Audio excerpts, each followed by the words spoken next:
O ministro da Fazenda, Fernando Haddad, esteve hoje na Câmara em uma sessão marcada por uma confusão com os deputados do PL, Nicolas Ferreira e Carlos Jordi. Antes do tumulto, Haddad abordou temas que têm sido alvo de debates entre o Congresso e o Planalto. O ministro defendeu o fim da isenção do imposto de renda para créditos imobiliários e do agronegócio. Essa é uma das ações propostas pelo governo para substituir o aumento do imposto sobre operações financeiras, o IOF. Esses títulos de crédito são um tipo de investimento e, segundo o ministro, não beneficiam diretamente os produtores, mas sim os investidores e bancos. E acrescentou que essa isenção custa 41 bilhões, o que supera o orçamento de programas sociais como o seguro-desemprego, farmácias populares e até mesmo o PAC, Programa de Aceleração do Crescimento. Até porque esses benefícios fiscais não vão para o produtor. Não vão. 70% fica no meio do caminho, com o detentor do título ou o sistema bancário.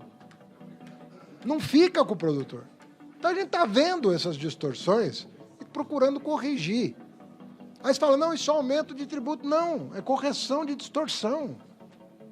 São 41 bilhões de renúncia fiscal nos títulos isentos.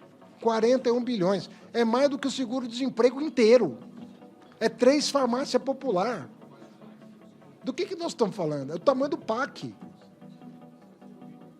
Então, se nós tivermos boa vontade com esse país, abertura de espírito, nós vamos chegar à conclusão do que tem que ser feito.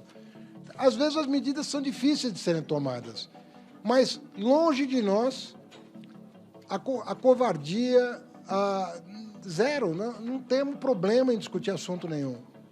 Mas tem que ser uma conversa olho no olho para saber por onde nós vamos avançar. Haddad também saiu em defesa da isenção do imposto de renda para quem ganha até R$5 mil e da compensação, cobrando 10% sobre quem ganha acima de 50 mil. Essa é uma proposta de campanha de Lula, enviada à Câmara em março. Mas do ponto de vista da tributação da renda, infelizmente, nós temos um quadro muito dramático. Porque eu costumo dizer que o morador da cobertura não paga condomínio e o zelador está pagando o condomínio do mesmo prédio. Do mesmo prédio. Como é que você cobra do zelador, né, que às vezes mora ali no prédio, você está cobrando o condomínio do zelador e não está cobrando o condomínio de quem mora na cobertura. Essa é a verdade sobre o Brasil. Essa é a realidade do Brasil. Nós estamos falando de quem não paga nem 10% de alíquota efetiva. E essa pessoa ganha mais de R$1 milhão por ano de renda. E a alíquota efetiva média de quem ganha mais de R$1 milhão por ano é 2,5%. Tem alguma coisa errada com o Brasil. Tem alguma coisa muito errada com esse país. O ministro Haddad criticou resultados econômicos do governo do ex-presidente Jair Bolsonaro, mencionados pela oposição, e que, segundo ele, só foram possíveis por conta da dívida de R$30 bilhões que o ex-presidente deixou com governadores, da venda de empresas estratégicas e da distribuição de dividendos da Petrobras. Em 2022, o Jordi e o Nicolas falaram que teve superávit primário. A que custo? Vamos lá. O Bolsonaro deu um calote nos governadores. Tomou o ICMS sobre combustíveis dos governadores com a promessa de pagar.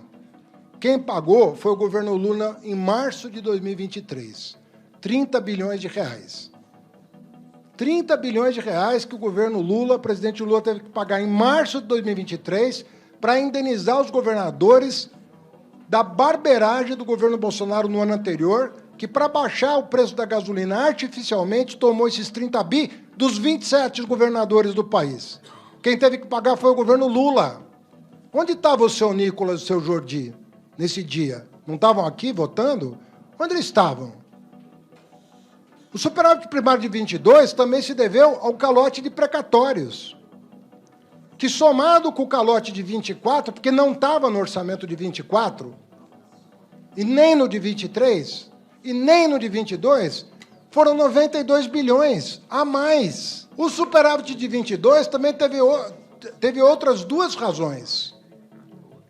A barbeiragem da venda da Eletrobras vendeu na Bacia das Almas, uma das empresas mais importantes do Brasil, e depenaram a Petrobras. com a distribuição de dividendo que superou 200 bilhões de reais num único ano de distribuição de dividendo. A reunião foi convocada pela Comissão de Finanças e Tributação e pela Comissão de Fiscalização Financeira, a pedido dos deputados Florentino Neto, Laura Carneiro, Kim Kataguiri, Pedro Paulo e Bacelar. Inicialmente, ela estava prevista para acontecer em 21 de maio, mas precisou ser adiada por conta da agenda do ministro. À época, o Ministério da Fazenda trabalhava no congelamento de 31 bilhões em despesas do orçamento público de 2025. Após a sessão ser interrompida, o líder do PT na Câmara, Lindsberg Farias, confirmou que a medida provisória do governo com as alternativas ao aumento do IOF deve ser publicada nesta quarta ou quinta-feira e defendeu a agilidade para que o governo tenha tempo de discutir as mudanças com o Congresso, já que as medidas provisórias valem por até 120 dias e, para seguirem sendo aplicadas, precisam ser aprovadas pelo Legislativo. Se quer saber mais sobre esse e outros assuntos, acompanhe o Metrópolis.com.